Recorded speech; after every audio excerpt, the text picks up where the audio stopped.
Good.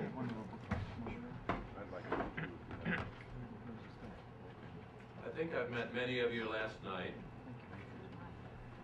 I can't see His Eminence, but Your Eminence. Reverend Mother, dear friend, Father, and dear friends. My name is Ron Muresan. Many of you met me. I am the least and littlest of the, and I say that with, say it and I mean it, of the chairman of CEOYLA. I am, however, blessed to be near the headquarters of the Romanian Episcopate. I've worked with Archbishop Nathaniel for many years, and I think he must have mentioned my name, figuring that I could get around, do things, dig into archives, etc. So from the standpoint of background, I was contacted last December by your executive director, Mr. Matsoukas, and given a pep talk, and I agreed to trying to recover some of the history that I knew was here, and about which I know I'm speaking to the choir. I know that lay activity in the church is a mark of honor and an insistence that we have a role to play is no sin. This history, as you can read in my article in your handouts, was very nearly lost. I don't know that it's useful today for me to speculate why. I know if I were truly and genuinely joyful about accomplishment and the hope that it holds for additional accomplishment and witness, I'm not sure that I could let it sit in archives. I will, however, suggest to you that many thanks and homage are due not only to His Eminence Nathaniel of Detroit for making these archives available, but also to his predecessor, Archbishop Valerian Trifa, who loved to archive things. Nothing ever got lost, and many of these things are available to you, including, we don't have the video of 1963. It's somewhere, but it is, as of today, lost. Yeah. But we have the quarter-inch audio tape, and yesterday afternoon, I picked up. It was splitting, it had to be spliced, it had to be digitized, but I picked it up. You will hear again today, for the first time in 50 years almost, the voice of Richard Joseph. And if we have time, we can make copies available of Archbishop Jacobus and of that 1,000-voice plus choir, and you will hear the rumble of the roof opening in Pittsburgh, in the arena, a roof that is not open in 10 years and that will never open again. Carmen, may I have the first slide, please? On that day, I'm going to quote the chairman of CEOYLA, that this huge listening stadium is likened unto a manger in which has been born a new horizon for militant orthodoxy in the Americas, in America. Now, let's not allow it to be misunderstood. There is the church triumphant. That is the church that more and more of those who were active and who organized and who militated have gone to. That is the church of those who have reposed in the Lord and who are now in glory. And there is the church militant, the church, the rest of us, who are left to act and to move. Carmen, may I have the next slide? And there are more, and I can make this PowerPoint available to you.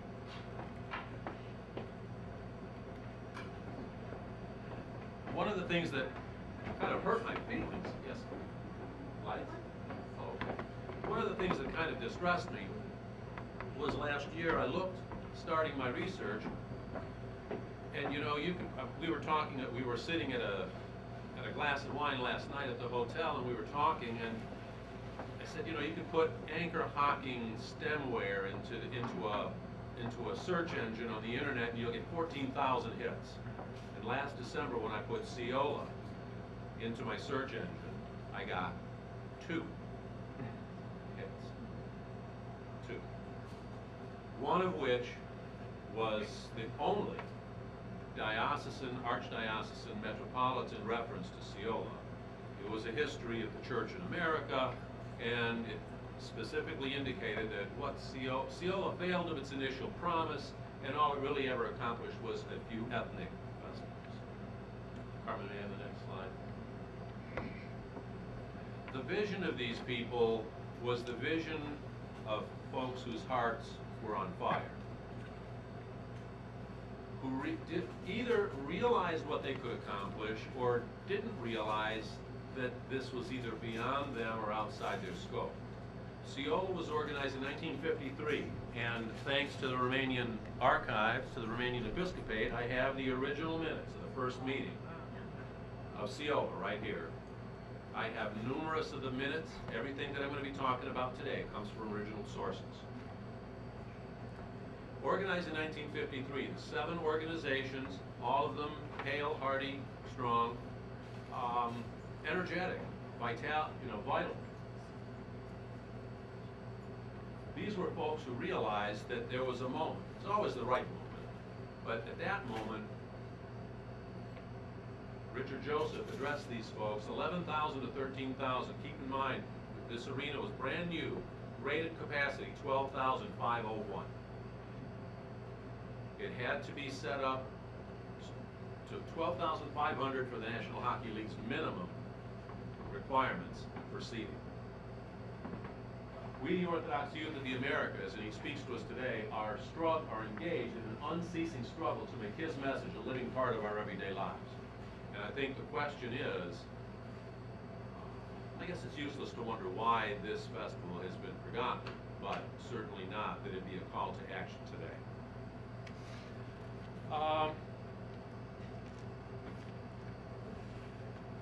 This was the CEOYLA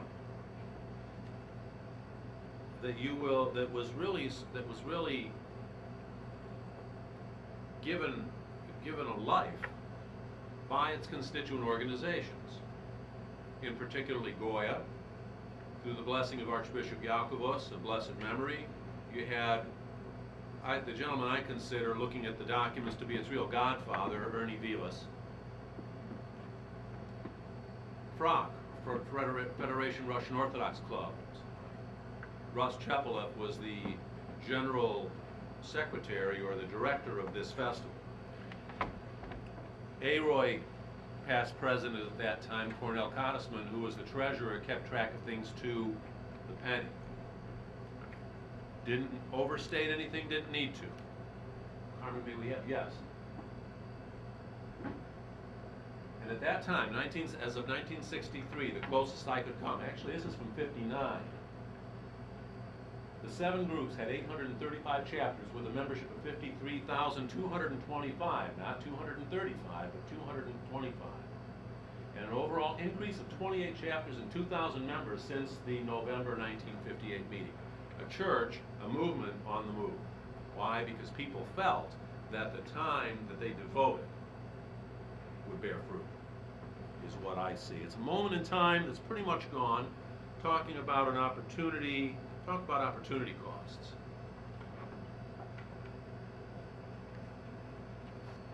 And I'd like to suggest that a year from now, we may be talking to 150 or 250 people at the meeting of OCL, maybe 1,000. I'll leave it to others to wonder if another festival could ever be organized, to what end, and if it could actually include, for the first time in North American Orthodox history, a holy liturgy for 10 or 20 or 30,000 people. Carmen, the next slide, please.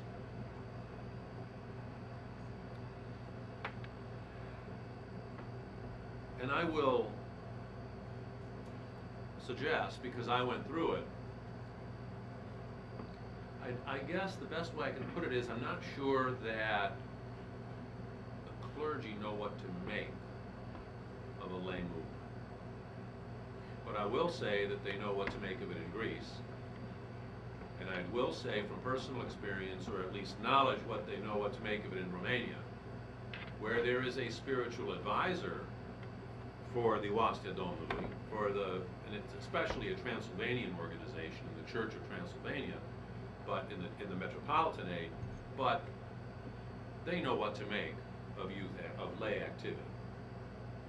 And I believe that we know what to make of it. My question, and this really isn't academic, I have to say with kind of sorrow in my heart that it was on my watch, after the languishing of the hoped-for festival in Cleveland, 1980, then 82, then 83, which was to include a liturgy, that CEOYLA withdrew from CEOYLA, which was a sad day and really, to some extent, the beginning of the end for CEOYLA.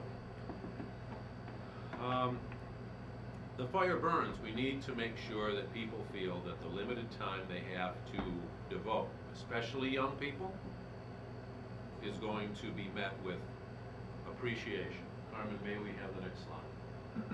Ladies and gentlemen, I give you the stage in the civic arena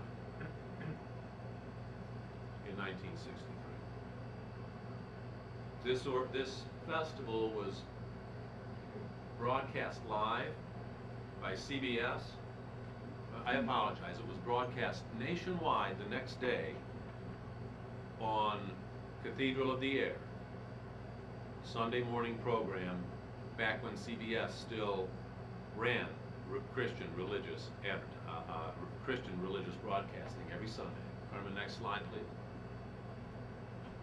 Another view of the 12 Orthodox bishops, the 175, actually there were only 14 priests celebrating, 2 from each group, and there were 175 clergy total, and there were also numerous representatives of the interfaith community, of the larger faith community from all over North America, including the General Secretary of the National Council of Churches. Carmen? This should be familiar to you by now. I looked for nearly a month until the widow of the director of the Romanian choirs that day found this in her basement. That's how this came up. We ultimately found it in the archives. I know it's in everybody's archives, Carmen. And you know what? We have been called, and I know you've been called, prideful. You're full of pride. There was a reference by Archbishop Yakovos, maybe you're blessed, to pride, and that youth thinks in diametrical concepts. But you know, there's a difference between pride and joy. My son's my pride and my joy, and I believe that folks rejoiced when Orthodoxy merited a telegram from the president, who he had 6 weeks to live. And you can see it sent. He was even on vacation. He was at the compound in Hyannis when he sent this congratulatory telegram. I won't read it to you because immediately when I'm done, I would like to play for you the audio of 1963, just Richard Joseph's address. But I suggest that some of you have a hanky nearby. Carmen?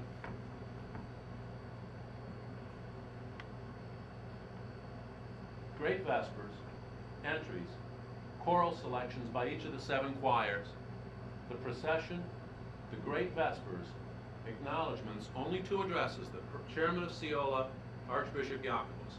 His words were broadcast to Greece by Voice of America, to Greece, to Turkey, to all the countries behind the Iron Curtain. And the Saturday after this event, CBS News nationwide ran on Lamp Unto My Feet, the 1-hour-long show of this, 58 minutes, the video. We will, and I ask you to all try to relocate that video. How these could be mistaken for ethnic festivals, I'm not certain. Carmen? Ladies and gentlemen,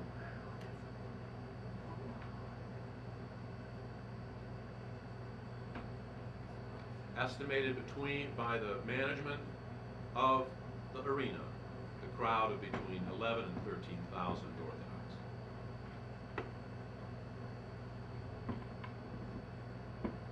And Richard Joseph will say, today, for the rest of your lives, you will be able to say, I was there. A moment that will live in history. Let it be. Carmen? The word went out. Every choir was limited. Do not bring more than 150 people. 1,000 voices. Don't bring more than 150. We won't have room for it.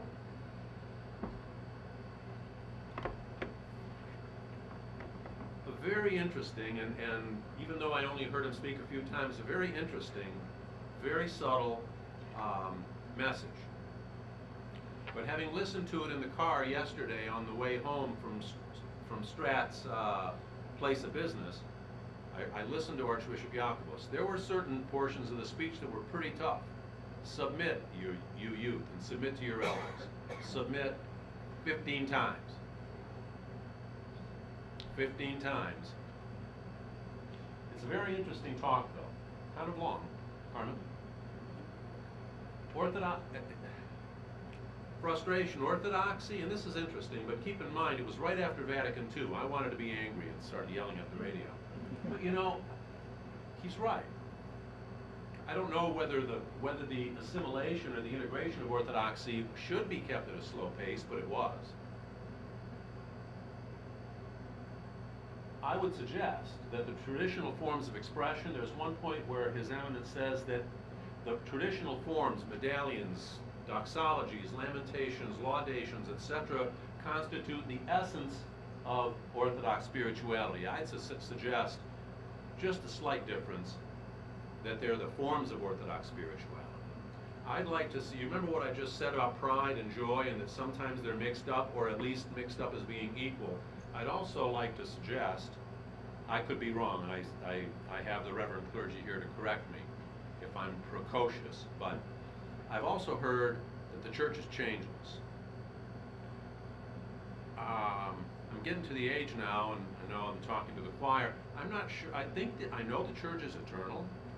I know that it's not my job to make sure that in every generation the faith is passed along without addition, without subtraction. But I believe that in every single generation the church changes. The church today is not the church of 1963. It's the same church. It's not the same church. It is not changeless. And I think in every generation the church is new. That's God's gift to us. We also have a job, though. Carmen, yeah? Many of you might have read this article or have heard about it. I believe it's in your handouts, the article in the Atlantic Chronicle by Andy Copeland. Boy, I don't know if I would write something like that about my Archbishop even today.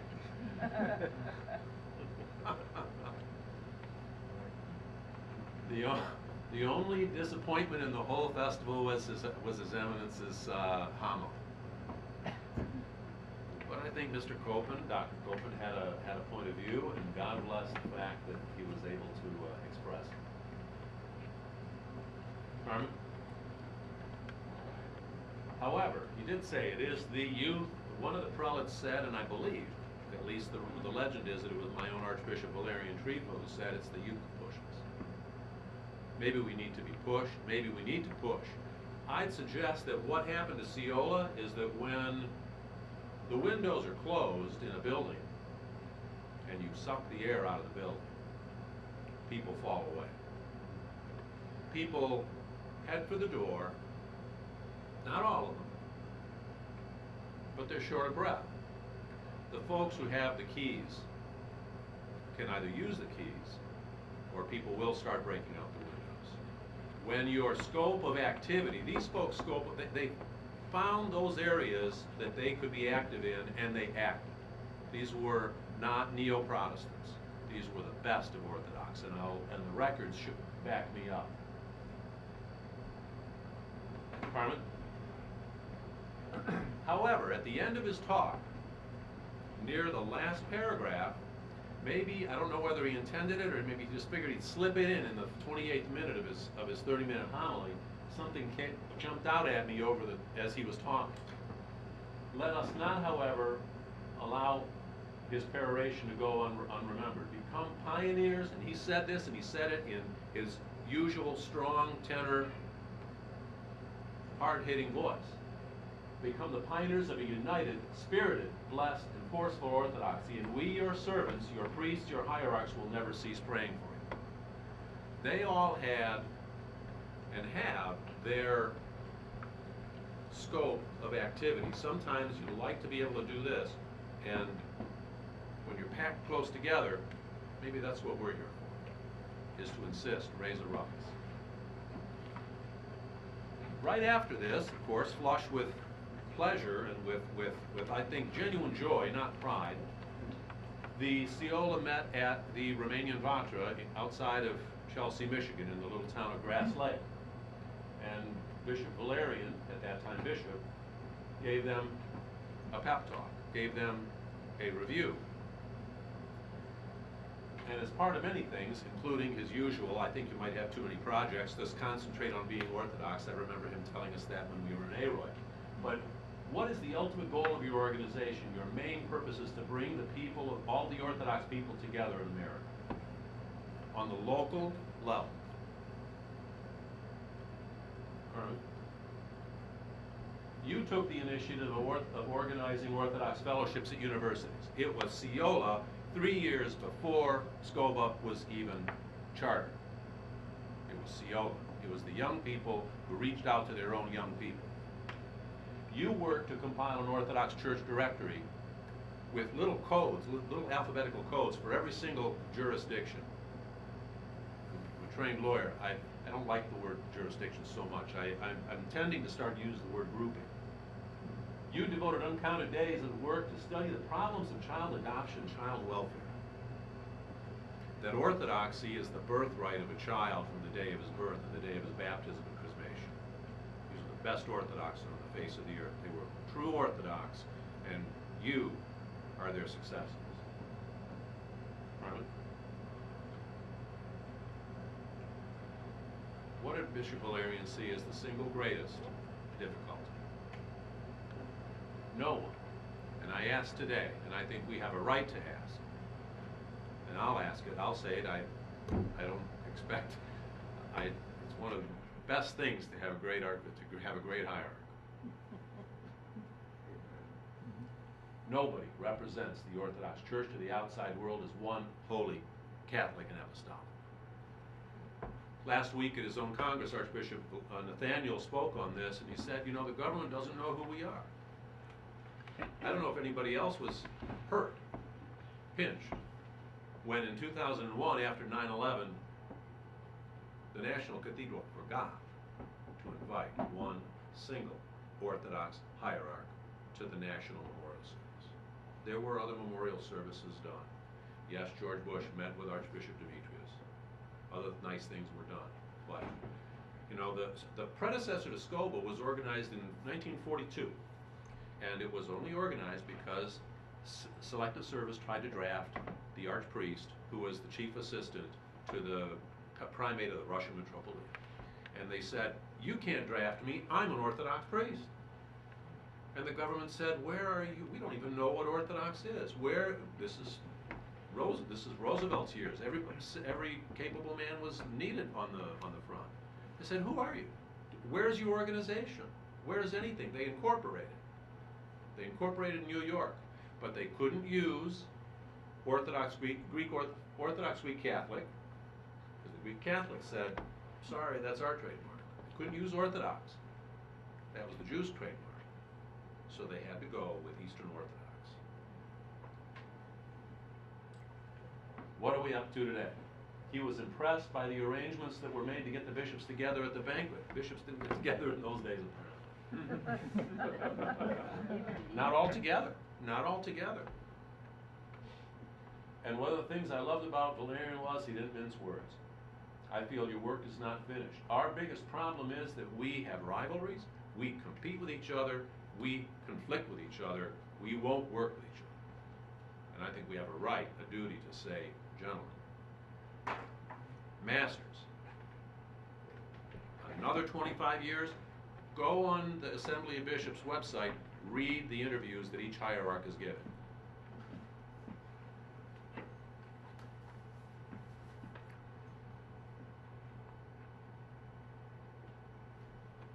1958, form bylaws that were passed out at any group of Orthodox college students that wanted to in the country.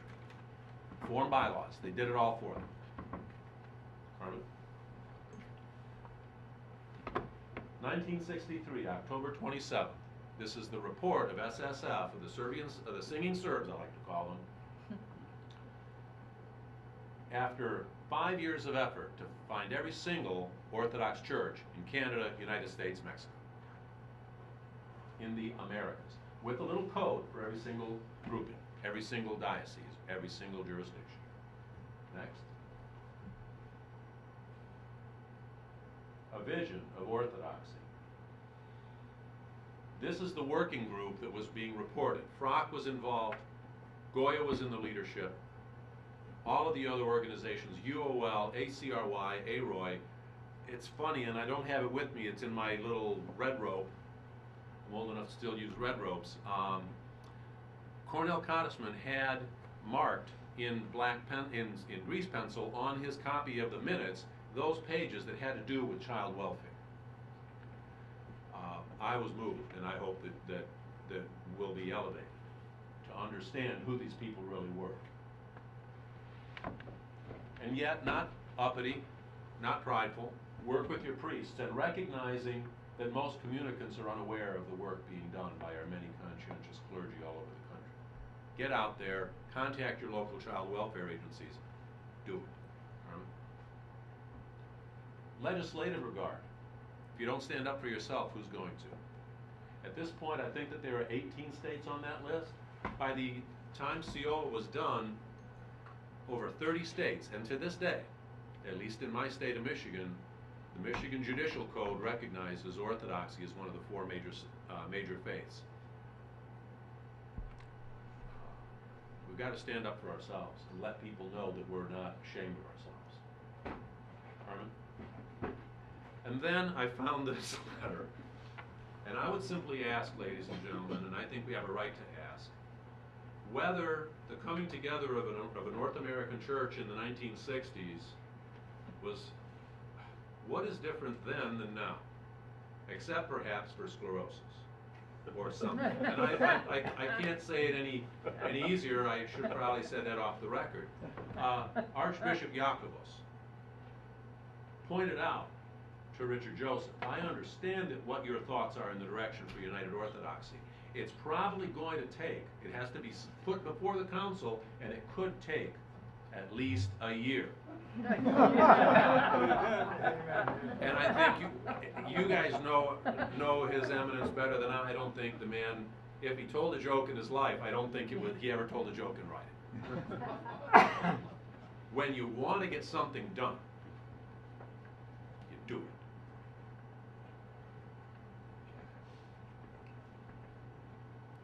The attendance, and you have here what I really wanted to say, it was certified by the arena management, and also you have a list of all the Orthodox hierarchs there. Can you read the list? The list, from ACRY, His Excellency Bishop Orestes Charnock. For AROY, His Grace Bishop Valerian Trifa. From Frank, His Eminence Archbishop Benjamin. Goya, His Eminence Archbishop Jacobos, and His Grace Bishop Theodosius. From the Serbs, His Grace Bishop Tremilian, His Grace Bishop Stefan, His Grace Bishop Gregory. From Soyo, His Eminence Metropolitan Anthony Bashir. And from UOL, His Eminence Metropolitan John Theodorovich. Visiting bishops were His Grace Bishop Mark of the Albanian Church, and His Grace Bishop Ignatius Hazim from Balamand, Lebanon. 12 Orthodox hierarchs for the first time, to our knowledge, ever together in the United States. We called most of those dioceses to ask about this tape. We thought somebody would have that. We spoke directly with some person in those dioceses, and no one has the tape, and they all ask, if we find it, please give it to Make us. your inquiries. You all know people. There were one copy of the 16mm film in a can given to every organization. They are there, but they will deteriorate. my friend Strat, at no cost, did it as a labor of love, took this 1/4-inch tape, and it was splitting on him. You'll hear that once the biggest split. I have 2 more of these. He's still working to try to, he has to re-splice all this together, because this is like we are. This is like we are. I don't know, but you know what? It eventually, you know what? Like us, it held up well enough over the course of all these years. Now, this is what I found most joyous. KDKA had a half-hour show a month, the day afterwards. Lamp Unto My Feet showed. It carried the event nationally the very next, 1 week later, and because that CBS show was not carried in Detroit, Russ Chepelev went to Detroit, contacted his media people, and got it shown in Detroit toward the end of the month. Orthodox at work. Carmen? Ernie Vilas, I regret I never knew them. The festival was a success not because of the undue efforts, but because of the Holy Spirit, who resolved exceedingly difficult situations. I don't know if any of you heard. I only heard the legend that a part of the stage had to be 3 inches higher than the other, and I'm still not sure why, but I have a feeling I know. Yeah, right. I can imagine. I guess. Ron, once more. With this project, I was able to speak with Mrs. Vilas. She sends her greetings to us, and I already sent her one of these programs. We thought she might have the tape, and I reached her, and she's so happy that we're doing this program. And it's also not in the Andy Copen archives at his university in Chicago. We tried that too. We've really tried. How about it is home? Well, Alice is going to look at her. That's going to take years. This, Send a mission. This shocked me. Keep in mind that this was, I'll get to this in a second. I'm going to try not to go, I'm way over my time already. These folks hired a clipping service back when you had to have clipping services to check and see how effective you were. From April 10th to September 10th, now keep in mind, the prior month, Life magazine had a major article on Mount Athos. Maybe you can remind me, I think it was a year later or 2 years later that Archbishop Jacobus was marching with Martin Luther King. But in this 1 month, exclusive of Orthodox publications nationwide, there were 193 articles reporting on the festival, all of which were available because everything was open, and additional 263 clippings about Orthodoxy not associated with the festival. Almost 500 articles about Orthodoxy. And I believe, I don't know if anybody can look, no pun intended, Look magazine apparently also was going to include the festival, so you probably would want to look toward the end of 1963, but then of course something else came along in the beginning of November that kind of changed the outlook of the United States forever. And I thought about it and thought about it, and I guess I would call it the rule of X to the 7th. It was funny because we won't probably see the interview from 1977 by KDKA with Father Corey and then Bishop Theodosius of the OCA, but he said, Father, I remember reporting and covering the 1963 festival, and now this is 1977. Why 14 years? Really an American thinker. Certainly not an unorthodox thinker. And it was cute listening to his then Grace explaining, it was very complicated, like a Rubik's Cube. You've got to get 7, imagine getting 7 organizations all to arrange their conventions in the same city at the same time. You know what? When I want to get together with somebody, when I want to have a meeting, when I want to get something done, everything else goes by the wayside. I get it done. Could you go back one, please? And Ernie Villas's words did prove prophetic. Yes, there was a 1972, fairly more limited in scope, festival in Buffalo, New York. Even in Archbishop Yakovlev's letter a few slides back, he said, you know what, I think we've got to have a festival in 1964 in New York City for the World's Fair. It didn't matter enough. 1965, Chicago. I have to say, the records seem to suggest that Goya couldn't quite, because they had already planned their Congress in another city. But by 1977, it was possible. They did, and this is my estimation, reaching but exceeding its grasp, CEOYLA plan for a divine liturgy, and I believe that Michael Herzak will talk about the 77 festival and possibly a little bit about the journey to Pentecost, which would have included, for the first time, an actual Holy Liturgy, not just really good Vespers. Great Vespers, I'm sorry. This is the call to the 1972, I like to call it another lost festival, Buffalo 1972. I don't have anything about 1972 except the letters and the flyers. So please, if you can find them, contact Goya, contact your diocesan archives. These things exist, and I really would like to do a really fine Wikipedia-style article to have this out there. I'm trying to resolve copyright issues with the videos and audios now. I think 63 is probably public domain, but we'll talk with that with counsel. Carmen? I'd like to read you.